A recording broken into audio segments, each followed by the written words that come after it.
Hello, David. Hello. Hello. We are really very, very proud and so grateful for you to have accepted our invitation. You know, we are all of us, we are like a big fan of your father.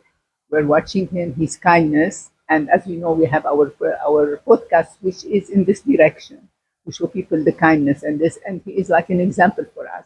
That's why it was for me such a big pleasure to see you and that you accepted my invitation for this podcast.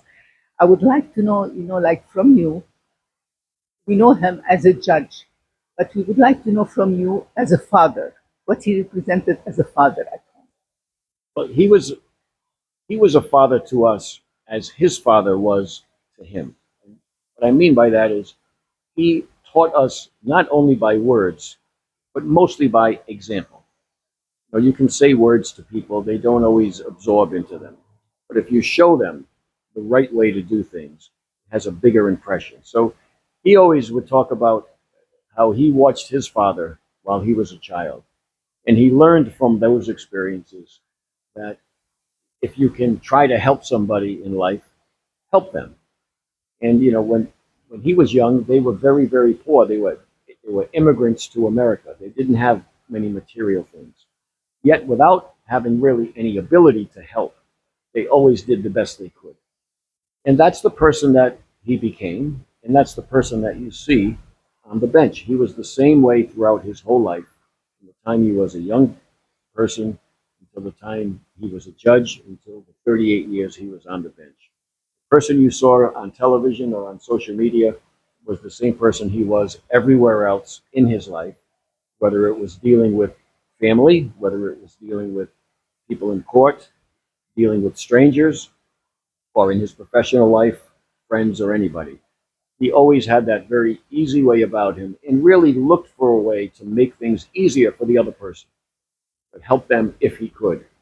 And with the authority of being a judge, it really had a bigger impact on people that were helped because, quite frankly, people are not accustomed to the people with authority helping them.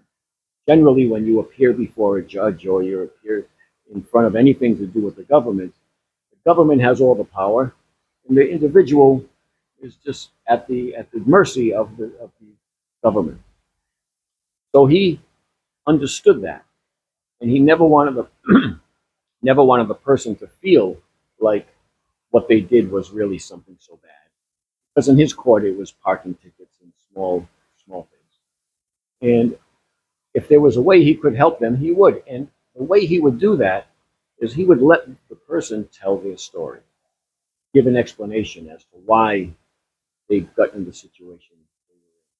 Tell him about what was happening in their life. Were they struggling with something? Did they have problems with their job, problems with their family? And he would take those circumstances into account before he made his decision. And oftentimes, the decision would change because of what the person said.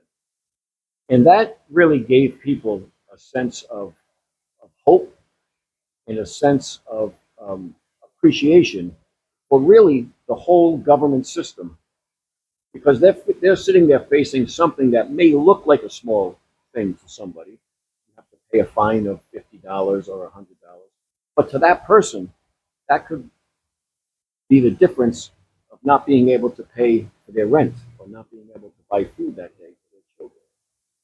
He understood that balance. So those small acts of kindness, those small acts of consideration, really gave people a hope that this system really does work. They listened to me. This judge listened, and he understood what I'm going through. And when I leave here, I feel much better than I felt when I arrived. And that spread, it rippled throughout the communities, and it spread throughout our state originally, and then once it was on social media and around the world, the message really has spread around the world as is proof that I'm sitting here with you and that you right now talking about it. So yes, he was the same person that you saw on social media. Remember, his courtroom was a real courtroom. It was not a stage. We put cameras in the real courtroom, and what you saw is what happened.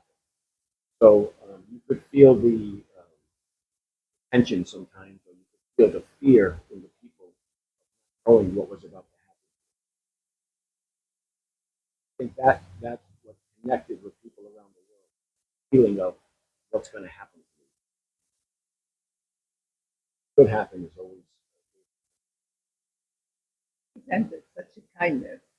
I bet that many people they wanted him as a judge Yeah. because they would have preferred him as a judge because really it was the first time me, I'm a big admirer, when I was watching to see a judge so kind, the way he talks to people. So I guess that people they when they saw his name that he's the judge, they must have been very very happy. Yeah, I mean, I'm an attorney at home, and it's interesting that in other courtrooms, in other courts around the state, when I'm in the room, I would hear the people sometimes say to the judge, Judge Caprio would give me a break on this. Can you give me a break? So yes, I mean, exposing the fact that it's okay for a judge to be nice to people. People think of a judge as a very serious position, and you have the law, and you have the activity, and if you violate the law, you have to be punished. That's how people think of the judicial system. And the way my dad handled it showed that it was okay if you allowed people a chance to explain their situation. It's okay even if you take that into consideration before you make your decision. But there's a balance. You need to have good behavior. You need to have people follow the law. You need to make sure society functions properly. But in certain circumstances, it's okay to give somebody a break. Just treat them with dignity, with compassion, and with kindness. You can be very nice and say you have to pay $50. Many times, even when the people would have to pay the fine, they would on the way out be smiling and say, "Thank you, Judge," because just the fact that he gave them a chance to explain their situation, get it out of their system, make them know that what they said matters, even if they had to pay. Just gave them a sense of hope about the system. It gave them a sense of satisfaction that they took the time out of their day to go to court and somebody listened. Especially he gives them the dignity they deserve. Like other judges, they don't do the same. He was, I think, the only and unique one who did this. That everybody who went into his court felt a certain, reassurance, a dignity, respect. Well, I have to say, in my experience as an attorney, most of the judges, vast majority, almost all of them, treat people nicely. They treat them with respect. Sometimes it's in much more serious crimes or serious situations. So most of the judges do it. You just don't see it on television.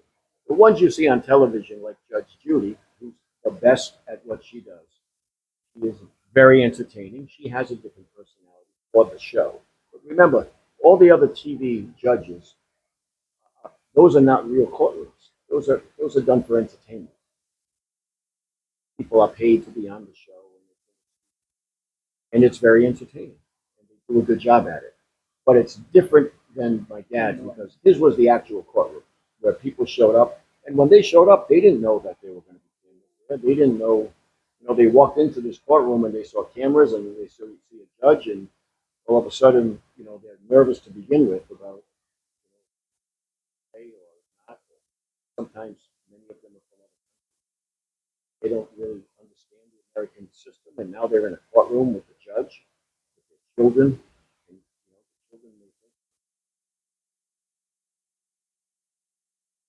So that magnified the impact when the judge comes out and kind, listens, and really that's what justice is. It's not really this is what the book says and this is what you did, so there's punishment. Justice is finding the balance of what's the right thing to do. Exactly, and He was very good at finding the right thing. was really like exceptional. And thank you for all this information that you give us about your father. We are all big admirers, and thank you very much to have accepted our invitation. Thank you for having me.